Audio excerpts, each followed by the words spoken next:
Friends, दोस्तों, हम enhancement in food production की strategies कैसे बनाई जाए इस टॉपिक में।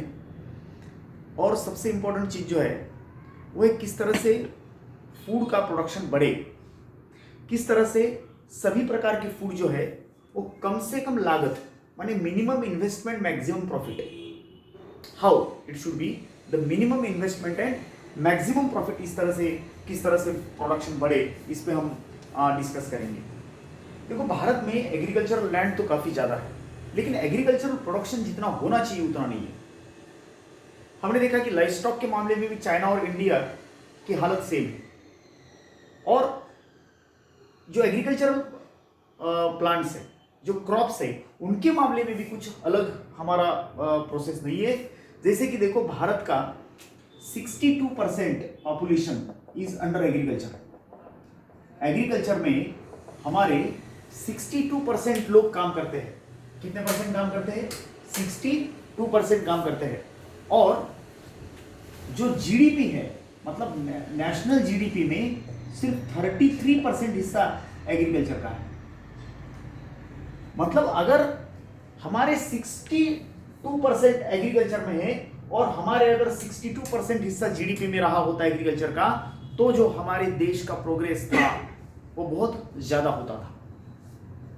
लेकिन ऐसा नहीं है दोस्तों। तो कहीं ना कहीं तो हमारी फसलें एक्सपेक्टेड मतलब नंबर से थोड़ा कम रिजल्ट दे रही, उतना रिजल्ट हमें नहीं मिल रहा जितना एक्सपेक्टेड है या उतना आना चाहिए। एक्चुअली इन 1963 वर्ल्ड में ग्रीन रिवॉल्यूशन हुआ 1960 में। ये दुनिया के ग्रीन रिवॉल्यूशन की बात कर रहा हूं मैं। By N Borlaug for which he got the Nobel. N Borlaug ने 1960 में जो दुनिया भर में ग्रीन रिवॉल्यूशन करी, it was by producing a semi dwarf variety of wheat in Mexico. Mexico में semi dwarf variety of wheat बनाया उन्होंने, और उससे बहुत ज्यादा एग्रीकल्चर प्रोडक्शन बढ़ा। उसके बाद भारत में 1963 में कल्याण सोना और सोनालिका, ये दो वैरायटीज इंडियन बेल्ट में इंट्रोड्यूस हुई, और इन्होंने काफी बड़ा तहलका मचाया। तकरीबन 1966 के आसपास चावल, राइस और पल्सेस, इनमें भी हाइब्रिडाइजेशन की वजह से बहुत ज्यादा उत्पादन बढ़ा था। और 1966 is considered as the green revolution of India, जिसका father of green revolution for India is considered as Swaminathan. He got Bharat Ratna for that work, for that job, Bharat Ratna मिला उनको। तो 1966 में ग्रीन रिवॉल्यूशन भारत में हुआ। उसके पहले इंडिया में इंट्रोड्यूस हुआ एक wheat, semi dwarf wheat is Kalyan Sona and Sonalika. उसके बाद सेमी डॉर्फ जो राइस है, आप देख सकते हैं कि international rice research institute IRRI, international rice research institute Philippines में एक हाई यील्डिंग राइस वैरायटी डेवलप की गई, और उसका नाम था IR8। What was the name? IR8. IR8 is the rice variety. IR8 जो है वो IRRI में डेवलप हुई। वैसे ही तैचुंग नेटिव 1 ताइवान में डेवलप हुई। इन वैरायटीज से भी ग्रीन रिवॉल्यूशन में काफी ज्यादा मदद हुई, और this varieties added the increment of production, उत्पादन में बढ़ोतरी हुई। आप देख सकते हैं कि ये चीजें हमारे ओवरऑल प्रोडक्शन में जो है ना वो ऐड करती है। अब प्रोडक्शन अगर बढ़ाना है तो आपके जो इन्वेस्टमेंट है वो कम से कम होना चाहिए। आपका प्रॉफिट तब ज्यादा होगा जब इन्व्हेस्टमेंट कम है। कभी कभी आप कपास जो बढ़ाते हैं, कापूस लावणारे शेतकरी कधी कधी सांगतात की आमचं सगळं जे आहे ते लागवडीमध्येच गेलं आणि आम्हाला जे उत्पन्न होतं, जे इन्व्हेस्ट केलं त्याच्यापेक्षा कमी मिळालं। म्हणजे तुमचे पैसे कुठे गेले? तुमचे पैसे फवारणीमध्ये गेले, खतामध्ये गेले, किडे मारण्यामध्ये गेले, रोग कंट्रोल करण्यामध्ये गेले। आणि हे जर इन्व्हेस्टमेंट असं समजा तर तुम्हाला प्रॉफिट कमी पडणार आहे। वही बात कि अगर हम ऐसी जातियां बनाएं कि जिस जात पे बीमारी कम से कम पड़े या बीमारी ना पड़े, उसको कीड़े या रोग जंतु कम से कम खाए। डिसीज रेजिस्टेंट अगर हम बना सकते हैं, उसको पेस्ट रेजिस्टेंट वैरायटी बना सकते हैं। रेजिस्टेंट माने it will not allow the disease to come, it will not allow the pest to attack. Pest attack तो हुआ लेकिन बेकार हुआ, डिसीज अटैक तो हुआ लेकिन बेकार हुआ, तो आपके दवाइयां उस पर डालने की जरूरत नहीं पड़ेगी। अगर ऐसा मामला बनता है दोस्तों, तो वो बात सबसे ज्यादा हेल्दी रहने वाली है। It will be the most healthy thing if you produce such varieties जिनको बोलते हैं रेजिस्टेंट वैरायटीज। अगर रेजिस्टेंट वैरायटीज को हम बनाते हैं तो उससे हमारा जो इन्वेस्टमेंट है, उससे हमारी जो लागत है, उससे हमारा जो एडिशन ऑफ मनी है, मतलब एग्रीकल्चर में पैसा डालते हैं, वो कम होगा, प्रॉफिट बढ़ेगा। सीधी बात कि आप अगर बीमार कम पड़ेंगे तो दवाई का खर्चा कम होगा और आपकी बचत ज्यादा होगी। अगर हम महीने में या साल भर में 50,000 हमारे मेडिसिन पे खर्च करते हैं दोस्तों, तो हम जो उत्पादन करते हैं या कमाई करते हैं उसमें से 50,000 माइनस होते हैं, और वो अगर बीमार नहीं पड़ते हैं तो वो 50 हमारे बैंक में रहेंगे, बोलते ही हमारा प्रॉफिट है। वही बात हमारे क्रॉप्स के बारे में है, हमारे फसलों के बारे में है। हमने ऐसी फसलें बनानी चाहिए कि जो मिनिमम इन्वेस्टमेंट मैक्सिमम प्रॉफिट दे, और ये तब होगा जब वो डिसीज को रेस्पॉन्स ना दे, पेस्ट अटैक उसका नुकसान कम से कम करे। इसको बोलते हैं how to produce the disease resistant varieties. Disease resistant varieties, disease resistant varieties को हम कैसे बना सकते हैं दोस्तों? इससे बहुत बड़ा फर्क पड़ेगा। अगर हम डिसीज रेजिस्टेंट वैरायटीज को बनाते हैं तो उससे हमें बहुत ज्यादा प्रॉफिट और बेनिफिट होगा, लेकिन बनाए कैसे? How to produce the disease resistant varieties, एक बात है। देखो कौन से डिजीज है। फंगल में रस्ट नाम के डिसीज होते हैं। रस्ट, इसको हम मराठी में त्याला म्हणतो आम्ही तांबेरा। ये रस्ट जो है बहुत खतरनाक बीमारी है और फसल को पूरी तरह से बर्बाद करता है। देखो दोस्तों, अगर डिसीज का अटैक हुआ तो उसका जो लॉस है, फसल पे डिसीज पडा, एखादी बिमारी पडली पिकावर, तर जो लॉस आहे तो 30% ते 100% होतो। 30% to 100% loss it can cause. Disease से जो लॉस होगा वो 30% से लेकर के 100% तक हो सकता है। Disease can make the loss of 30 to 100%। इसीलिए अगर हम डिसीज फ्री फसल बना सकते हैं तो वो हमारे प्रॉफिट के अंदर बहुत ज्यादा एडिशन करेगा। It will just maximum add in your profit. तो ये कैसे? देखो पहले बीमारियां कौन सी वो तो देख लो। फंगल डिजीज में रस्ट नाम का बीमारी आता है, और रस्ट जो है, देखो हमारे पास 3 प्रकार के रस्ट है। One is the brown rust of wheat, second red rot of sugar cane. Brown rust of wheat, त्याच्यामध्ये गव्हाच्या ज्या ओंब्या असतात ना त्या लाल पडतात, त्याला तांबेरा म्हणतो आम्ही। तो एक फंगल डिसऑर्डर है, it is a fungal disease. उसके बाद एक red rot of sugar cane है। मैं आपको बोलता if you see the sugarcane कधी कधी आम्ही जरा कट केला मधातून तर त्याच्या सेंटरला एक लाल लाईन दिसते आम्हाला।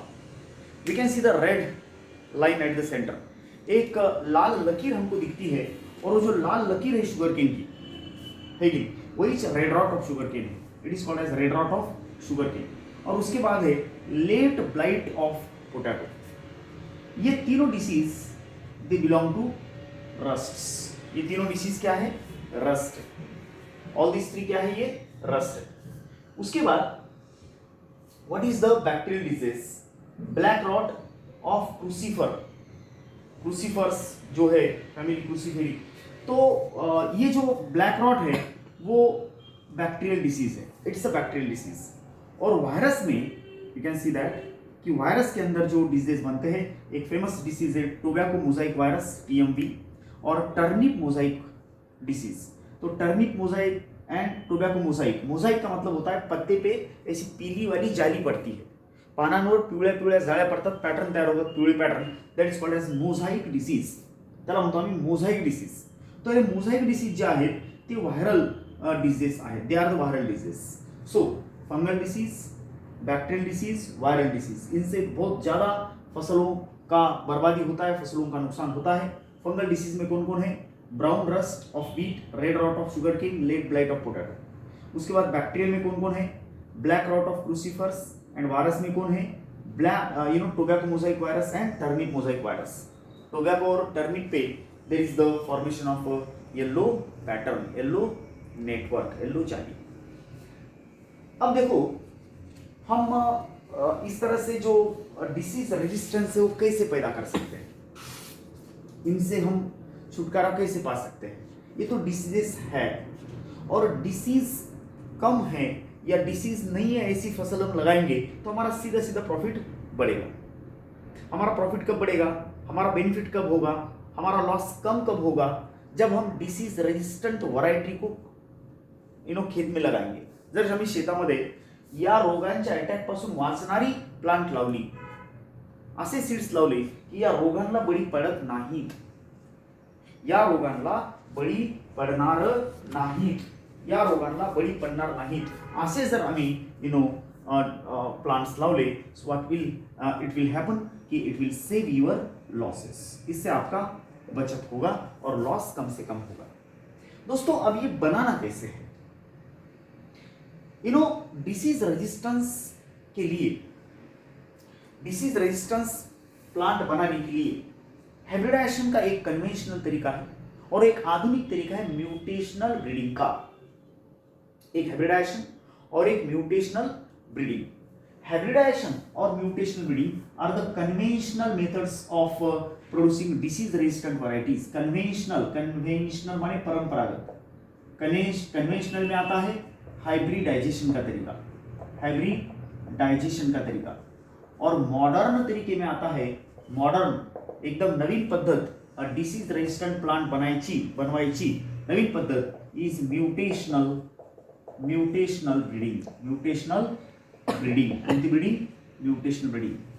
मित्रांनो आधी आपण एक शुगर केनची केस बघू की शुगर केन मध्ये कशा प्रकारे आम्ही एक चांगली जात तयार केली आणि डिसीज रेजिस्टंट आणि हाय यील्डिंग जात तयार केली.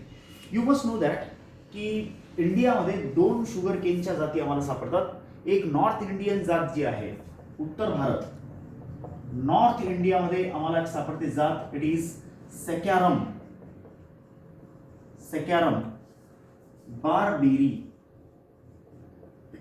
सैकैरम बारबेरी. और एक साउथ इंडिया में हमको जाति मिलती है, it is South Indian species of your sugar cane is the Saccharum officinarum. दोस्तों जो सैकैरम बारबेरी नाम की जात है वो लो शुगर कंटेन करती है. मतलब उसका जो स्टेम आहे, त्याचं खोड जे आहे, उसाचं घेरा, ते कमी आहे आणि त्याची उत्पादकता सुद्धा कमी आहे. लो प्रोडक्टिव, लेस प्रोडक्टिव है एंड लेकिन रेजिस्टेंट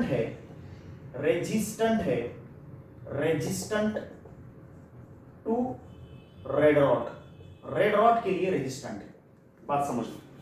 म्हणजे प्रतिकारक क्षमता चांगली आहे तिची, पण उत्पादन बारा कमी आहे. जातीचं नाव सैकैरम बारबेरी. कुठली आहे ती? नॉर्थ इंडियाची. आता या साऊथ इंडियाकडे, दक्षिण भारत, साऊथ इंडियामध्ये जी जात आहे ती आहे सैकैरम ऑफिसिनारम. ही ऑफिसिनारम जी जात आहे तिची उत्पादकता जास्त आहे, high productive, but less resistant, immunity कमी आहे. आता बघा, आम्हाला काय पाहिजे? आम्हाला एक अशी जात पाहिजे जिच्यामध्ये प्रोडक्टिव्हिटी कशी असली पाहिजे? हाय. लेकिन रेजिस्टन्स कसं असलं पाहिजे? हाय रेजिस्टन्स असलं पाहिजे, आहे की नाही? रेजिस्टन्स जास्त, प्रोडक्टिव्हिटी जास्त. आम्हाला काय नको? लो रेजिस्टन्स, लो प्रोडक्टिव्हिटी नको. मग काय केलं सायंटिस्ट लोकांनी की नॉर्थ इंडियाची सॅकॅरम बार्बेरी आणि साऊथ इंडियाची सॅकॅरम ऑफिसिनारम या दोन जातींना कन्व्हेन्शनल पद्धतीने हायब्रिडाइज केलं. इनको हायब्रिडाइज किया आणि त्याच्यानंतर ज्या पिढ्या आहेत F1, F2, F3 या प्रत्येक पिढीमध्ये सिलेक्शन केलं. सिलेक्शन याचा अर्थ आम्हाला हे कॉम्बिनेशन असलेले झाडं निवडायचे आहे. त्याच्यानंतर पुन्हा सेल्फिंग केली, पुन्हा सिलेक्शन केलं, पुन्हा सेल्फिंग केली, पुन्हा सिलेक्शन केलं. 6 ते 8 पिढ्याच्या नंतर आम्हाला जात मिळाली की ज्याच्यामध्ये रेजिस्टन्स टू रेड रॉट होतं आणि हाय प्रोडक्टिव्हिटी होती. आणि अशा प्रकारे आमचा जे उद्देश होता ते पूर्ण झाला की we got the best variety of sugar cane.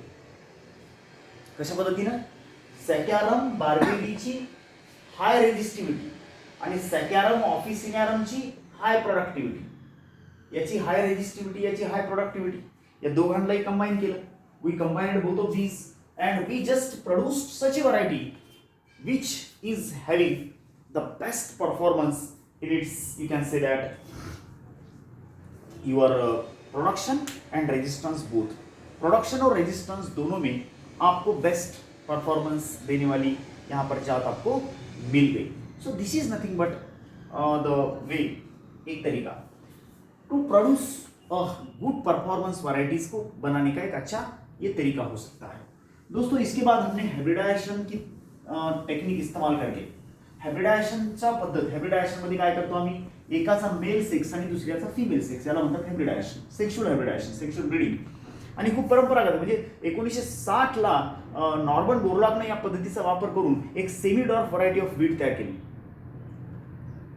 बरोबर, semi dwarf variety of wheat in Mexico बोरलॉगने ह्याच पद्धतीने तयार केलं आणि त्याच्यानंतर ती पद्धत जगभरात वापरली. आमच्याकडे स्वामीनाथननी पद्धत वापरली आणि काही चावल आणि पल्सेसच्या जाती तयार केल्या ज्या आजकाल वापरल्या जातात. या पद्धतीने हायब्रिडायझेशन ग्रीन रिव्होल्यूशन झाली, हरित क्रांती झाली जगामध्ये 1960ला आणि भारतात 1966ला.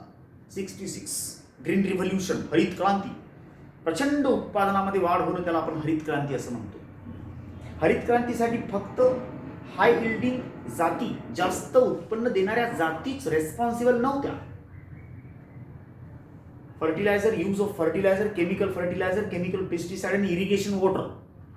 पेस्टिसाइड कीटकनाशक, फर्टिलायझर खतं आणि पाणी, उपलब्ध पाणी, इरिगेशन पाणी, हे 3 घटक plus high yielding seed is equal to green revolution. इस तरह से वो पैटर्न बना. पण ह्या 2-3 गोष्टी ज्या होत्या त्याला हाई यील्डिंग सीड व्हरायटीचं सोबत मिळाली, ती सगळ्यात जास्त पॉजिटिव पॉइंट होता. एंड इस तरह से ग्रीन रिवोल्यूशन पूरी दुनिया में हो गया और इस तरह से green revolution in the sense हमें देखने को मिला. कन्व्हेन्शनल पद्धत, हायब्रिडायझेशनची पद्धत वापरून आम्ही काही व्हरायटीज तयार केल्या. क्रॉप, अलग अलग क्रॉप्स के कुछ वैरायटीज को हमने बनाया और जो अलग अलग डिसीजेस के लिए रेजिस्टेंट है, रेजिस्टेंट फॉर डिसीज. अलग अलग डिसीजेस के लिए वो रेजिस्टेंस बताती है. जैसे कि crop varieties, you can see these crop varieties, आप देख सकते हैं. क्रॉप की वैरायटी व्हीट, क्रॉप की variety brassica, brassica in the sense मोहरी, मस्टर्ड, कॉलीफ्लावर मने फुलगोबी, काउपी, चवळी आणि चिली म्हणजे मिरची. या क्रॉपचे नाव आहेत, वेगवेगळी पिकं. आता याच्यामध्ये आम्ही पद्धती कोणत्या वापरल्या? हायब्रिडायझेशनच्या पद्धती वापरून अशा काही जाती तयार केल्या ज्या काही रोगांना रेजिस्टंट आहेत. जसं की व्हीटमध्ये, गव्हामध्ये आम्ही हिमगिरी नावाची जात तयार केली. कोणती जात? हिमगिरी, जी कशासाठी रेजिस्टंट आहे? It is resistant for leaf and stripe rust. Leaf rust and stripe रस्टसाठी रेजिस्टंट व्हरायटी हिमगिरी आहे. नीटला हे असे क्वेश्चन विचारतात आणि ते खूप डोकेदुखी क्वेश्चन असतात. त्यासाठी हा चार्ट जशा तशा पाठ करणं एकमेव पर्याय आहे.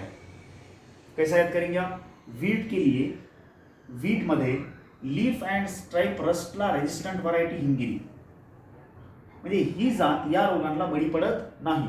या रोगांमुळे या जातीचं नुकसान होत नाही आणि या सगळ्या जाती कशा तयार केल्या? Bye hybridisation. हायब्रिडायझेशन या जाती तैयार किया, ठीक है. नेक्स्ट इज द ब्रासिका. आप देख सकते हैं कि ब्रासिका ब्रासिका नेपस च्या मध्ये एक व्हरायटी आम्ही तयार केली, पुसा सवानी. आणि पुसा सवानी जी जात आहे, it is resistant to the disease wheat rust के लिए वो रेजिस्टेंट है. Pusa Sawani is resistant for wheat rust. Pusa Sawani किसकी जात है? Pusa Sawani is the wheat rust नहीं, व्हाइट रस्ट के लिए व्हाइट रस्ट डिसीज का नाम है. पूसा सवानी वैरायटी का नाम है. किसकी वैरायटी है? क्रॉप क्या है वो? ब्रासिका ची एक variety Pusa Sawani resistant to white rust. याच्यामध्ये पानं पांढरे पडतात, पूर्णपणे असं पांढरा थर तयार होतो पानावर, that is called as white rust. त्याच्यानंतर कॉलीफ्लॉवर गोबीमध्ये ब्लॅक रॉट आणि एक there is a big problem of black rot. Black rot जो आहे तो एक मोठा प्रॉब्लेम कॉलीफ्लॉवर मध्ये आहे. त्याच्यामुळं सेंटरला तो गोबी जो असतो, तो गोबीचा भाग असा काळा पडतो आणि पूर्ण गोबी बेकार होऊन जाते. Okay, it becomes totally waste. तो ब्लैक रॉट के लिए एक रेजिस्टेंट वैरायटी बनाई, पूसा शुभ्र. कॉलीफ्लॉवरची black rot resistant variety Pusa Shubhra. त्याच्यानंतर एक वैरायटी एक्चुअली इट वॉज बनाई है Pusa snowball K1. It is resistant to bacterial blight. Disease का नाम क्या है? Bacterial blight. This is for cauliflower. Pusa snowball K1 वैरायटी का नाम, पूसा शुभ्र वैरायटी का नाम. ये वैरायटी इस डिसीज के लिए रेजिस्टेंट है और ये वैरायटी इस डिसीज बैक्टीरियल ब्लाइट के लिए रेजिस्टेंट है. उसके बाद वैरायटी का नाम है कौपी माने चवळी, म्हणजे सॉरी पिकाचं नाव चवळी. कौपी माने चवळी. आणि चवळीची एक जात बनवली आम्ही पूसा कोमल. कौपीची एक जात आहे आणि ही जात बॅक्टेरियल ब्लाइट साठी रेजिस्टेंट आहे. It is resistant for bacterial blight. Last को चिली मिर्ची की हमने जात बनाई पूसा सदाबहार. आणि Pusa Sadabahar is resistant for chilli mosaic virus and tobacco mosaic virus and leaf curl. जे पानं एकदम असे चुरगळल्यासारखे होतात त्याला चुरडा मुरडा सुद्धा म्हणतो. टोबॅको मोझाईक जसं तंबाखाच्या पानावर अशी जाळी तयार होते, तशी चिलीच्या पानावर सुद्धा जाळी तयार होते पिवळी. आणि मोझाईक व्हायरस जो आहे म्हणजेच जाळी तयार करणारा व्हायरस, यासाठी पूसा शुभ्र ही जात रेजिस्टंट आहे. चिलीची जात आहे, मिरचीची जात आहे आणि यांना आम्ही कन्व्हेन्शनल पद्धत, परंपरागत पद्धत हायब्रिडायझेशननं तयार केलं. दोस्तों, हे हायब्रिडायझेशनच्या पद्धती मी सांगितलं. म्युटेशनल ब्रीडिंग नावाची एक पद्धती जी आहे, जी मॉडर्न पद्धत आहे, म्युटेशनल ब्रीडिंग ही पद्धत हायब्रिडायझेशनपेक्षा वेगळी. हायब्रिडायझेशनमध्ये आम्ही दोन प्लांट्सला क्रॉस करतो, मेल फिमेल सेक्स, आणि त्याच्यानंतर त्यांचे सिलेक्शन करत जातो. प्रत्येक वेळेला द बेस्ट इंडिव्हिज्युअल जो आहे तो आम्ही सिलेक्ट करतो आणि त्याला पुढे मल्टिप्लाय करतो. ही हायब्रिडायझेशन झाली. म्युटेशनमध्ये असं करत नाही. म्युटेशनचा अर्थ समजून घ्या. It is the fastest change in genotype. समजा दिस इज द डीएनए, हे डीएनए, आणि तुम्हाला माहिती आहे की डीएनएचे सिक्वेन्स जे असतात त्याच्यामुळे जीन्सही बदलतात आणि लक्षणे बदलतात. जीनचा प्रकार, जीन कसा असतो हे सिक्वेन्स ठरवतो. Sequence on DNA will decide what kind of the gene it is. तुमच्या डीएनए वरचा सिक्वेन्स हे डिसाइड करतो की तो कसा असेल. मग जर एखाद्या बिमारीला ती पीक बळी पडत असेल त्यासाठी जीन रेस्पॉन्सिबल आहे. आम्ही काय करतो, त्या जीनला निशाणा करून त्या जीन मधला सिक्वेन्स बदलतो. जर हा एजीटीसी सिक्वेन्स बदलला,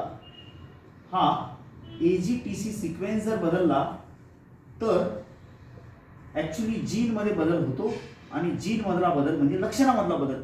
समजा एखादी जात एखाद्या बिमारीला बळी पडतीये किंवा त्या बिमारीला अट्रॅक्ट करतीये, एखाद्या किड्याला अट्रॅक्ट करतीये, तर ते लक्षण जे आहे ते जेनेटिकल आहे. आम्ही त्या लक्षणाला टार्गेट करतो आणि ते लक्षणाचं बदल म्हणजे सिक्वेन्स मधला बदल. सिक्वेन्स बदलला की लक्षण बदलतं.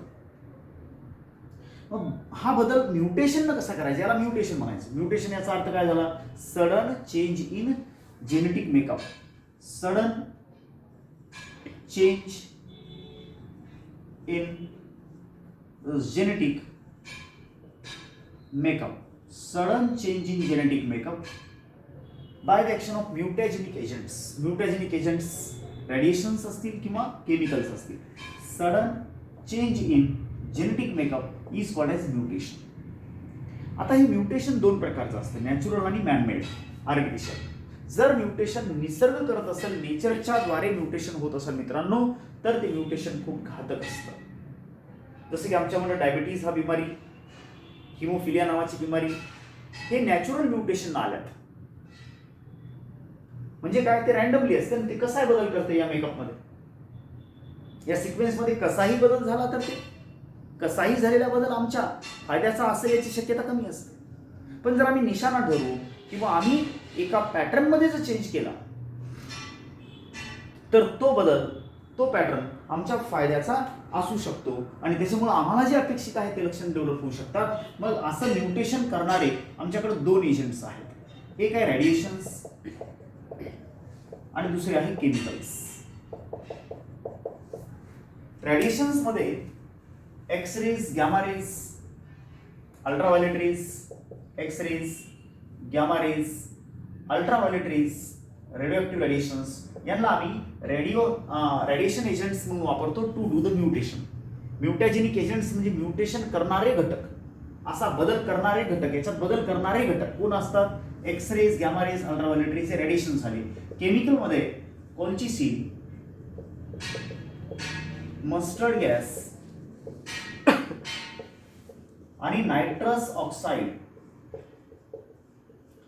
हे जे केमिकल्स आहेत हे सुद्धा म्युटेशन घडवून आणू शकतात आणि अशा प्रकारे जे म्युटेशन होतात, ओके, आर्टिफिशियली जर निसर्गाच्या द्वारे म्युटेशन झालं तर ते आमचं नुकसानच करणार आहे. पण जर म्युटेशन आम्ही केलं तर त्याच्यामुळं आमचं बेनिफिट होते. मग आम्ही म्युटेशन कशाला आणि का करावं, कुठं करावं, आम्हाला पता लागला की हा जो पॅटर्न आहे या पॅटर्नमुळं लेट ब्लाइट ऑफ पोटॅटोला हा पॅटर्न पोषक आहे लेट ब्लाइटसाठी, बरोबर. आणि या पॅटर्नमध्ये हा सिक्वेन्स रेस्पॉन्सिबल आहे. जर आम्ही हा सिक्वेन्स सपोज इथं CCAA आहे, याला आपण TT मध्ये कन्वर्ट केलं, सपोज TTTA, तर हा सिक्वेन्स सपोज आम्हाला लेट ब्लाइटला जो आहे तो रेजिस्टंट आहे. तर असा चेंज आम्ही यांना वापरून करू शकतो. रेडिएशन्स वापरा, नसता केमिकल्स वापरा, आणि असा चेंज जर आम्ही या पॅटर्नमध्ये केला तर तो चेंज लेट ब्लाइटला जो पोषक नाहीये, रेजिस्टंट आहे, त्याला येऊ देत नाही, तर आमचं काम झालं. मग असा चेंज असलेलं पीक आम्ही मल्टिप्लाय करू. आधी म्युटेशन करायचं, नंतर सिलेक्शन करायचं, नंतर मल्टिप्लिकेशन करायचं. मल्टिप्लाय म्हणजे त्याला मल्टिप्लाय करा, वाढवा, संख्या वाढवा त्यांची, सिलेक्शन करा, पुन्हा मल्टिप्लाय करा, सिलेक्शन करा, पुन्हा मल्टिप्लाय करा, आणि एका झटक्यामध्येच आम्हाला जे अपेक्षित लक्षण आहे ते मिळतं. हायब्रिडायझेशन मध्ये कसं आहे, या दोन पिकांना आम्ही क्रॉस केलं, या दोघांचे लक्षण असलेली जे प्लांट्स आहेत, मेंबर्स आहेत, ते किती मिळतील याची गॅरंटी नाही. How many members he will get, it is not clear. वो कितने मिलेंगे इसकी कोई गारंटी नहीं है. इसीलिए hybridization is a lengthy process. तुम्हाला अपेक्षित लक्षणांचं कॉम्बिनेशन किती प्लांट्स मध्ये येईल हे तुम्ही सांगू शकत नाही, कदाचित येणार नाही, पुन्हा हायब्रिडायझेशन करावं लागेल, कारण ती सेक्शुअल पद्धत आहे. अनसर्टेनिटी जास्त असते, अनिश्चितता जास्त असते. दॅट इज वाय हायब्रिडायझेशन अपेक्षित बदलाव, अपेक्षित चेंज, अपेक्षित कॉम्बिनेशन ऑफ लक्षणं तुम्हाला देईलच याची गॅरंटी नसते. तिथंच mutation breeding in one step, म्युटेशनला तुम्ही जे पाहिजे ते लक्षण पटकन आणू शकता, कारण तसा पॅटर्न तुम्ही तयार कराल in the genetic makeup. Genetic makeup डीएनएचा सिक्वेन्सच बदलायला तुम्ही AGTCचा. If you change the sequence of the DNA AGTC, you just will get the characters as you want. हा बदल कसा करणार, DNA पर्यंत कसं पोहोचणार तुम्ही, by X rays, gamma rays और अल्ट्राव्हायोलेट रेज, किंवा chemicals by colchicine, mustard gas और नायट्रस ऑक्साईड. केमिकलच्या द्वारे किंवा रेडिएशनच्या द्वारे तुम्ही चेंज करणं इज द म्युटेशन, आणि त्याच्यानंतर त्याला मल्टिप्लाय करणं आणि ते लक्षण आपल्या पिकामध्ये आणणं इज द म्युटेशनल ब्रीडिंग. म्युटेशनच्या द्वारे बेटरमेंट, बेस्ट क्वालिटी आणणं प्लांट्समध्ये is the mutational breeding. Mutation sudden change करणं याला म्युटेशन म्हणतो आम्ही.